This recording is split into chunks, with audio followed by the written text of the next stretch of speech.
আমরা এই দেশকে একটি শান্তিপূর্ণ কল্যাণ রাষ্ট্রে পরিণত করতে চাই। আমরা সকলেই বিশ্বাস করি যে পৃথিবীর শ্রেষ্ঠ গ্রন্থের নাম মহাগ্রন্থ আল কোরআন, যেটির শুরুতে আল্লাহ তাআলা বলে দিয়েছেন, this is book which there is no doubt. এটি সেই কিতাব যেটির মধ্যে কোনো সন্দেহ নেই, সংশয় নেই। This is great miracle of the world. পৃথিবীর সবচেয়ে সর্বশ্রেষ্ঠ বিস্ময়কর গ্রন্থের নাম হচ্ছে মহাগ্রন্থ আল কোরআন। সেই কোরআনের আলোকে এই দেশে আপনারা কি চান কোরআনের সমাজ কায়েম হোক?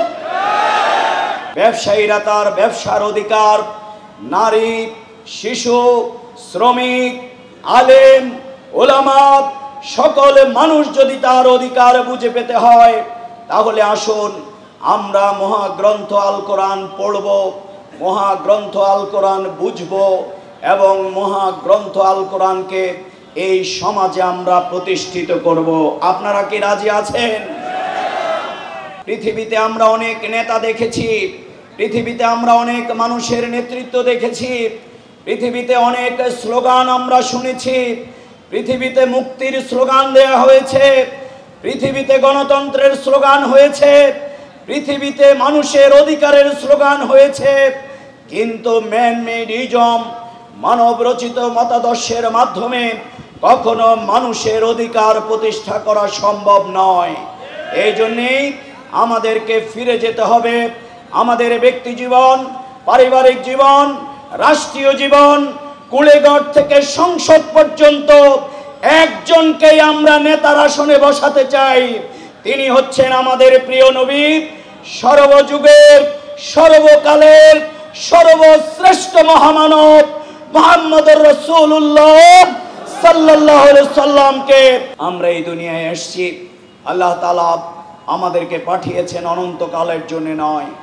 এই দুনিয়ার সামান্য সুখ শান্তি আমাদের জীবনের জন্য না, বরং আল্লাহ তাআলা অনন্তকালের একটি জীবন আমাদের জন্য রেখেছেন। আর এই দুনিয়ার সংক্ষিপ্ত জীবনের সফর মুসাফিরের মতো আমাদেরকে দিয়েছেন।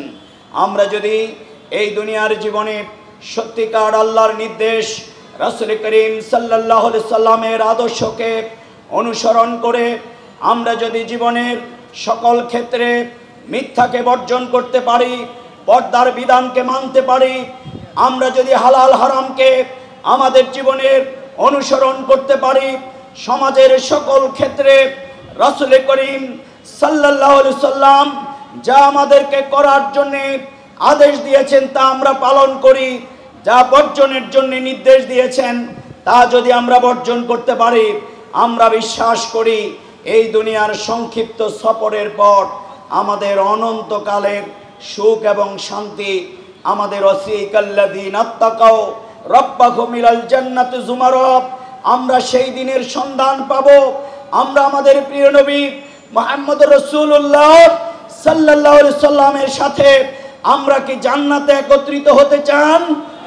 তাহলে সংগ্রামী ভাইয়েরা আমার, আমরা তাহলে আমাদের এই জীবনকে একটি পরীক্ষাগার মনে করে বাংলাদেশ জামাত ইসলামী এই সমাজের মানুষদেরকে এই তিনটি আহ্বান জানাতে চাই।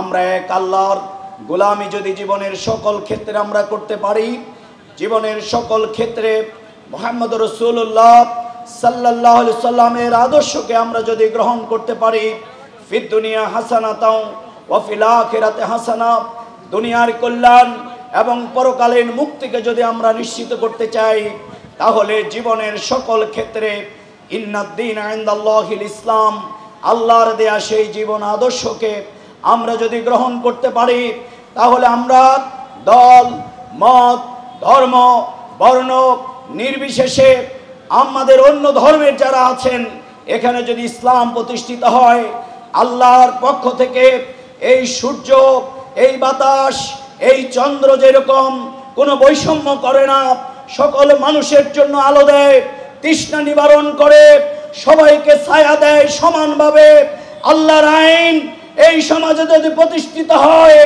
সকল ধর্মের মানুষেরাই সুখ শান্তিতে বসবাস করতে পারবে। কি বলেন, ঠিক না?